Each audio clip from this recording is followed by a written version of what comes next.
দিচ্ছেন সেটাই খান। মহারাজ, আমার মনে হয় গোপালই ঠ্যাংটা খেয়েছে। হ্যাঁ? গোপাল? হ্যাঁ রাজামশাই, গোপাল। কারণ রান্নার সময় ও গুড়গুড় করছিল।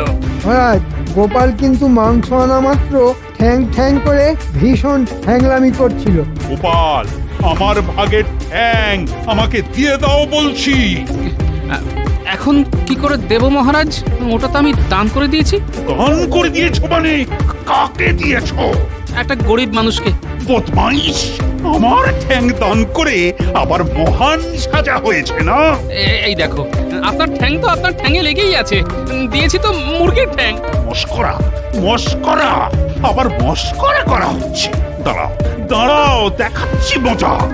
ওরে বাবারে, মহারাজ খেপে গেছে। পাত নিয়ে পালাই। গোপাল, গোপাল দাঁড়াও, দাঁড়াও বলছি।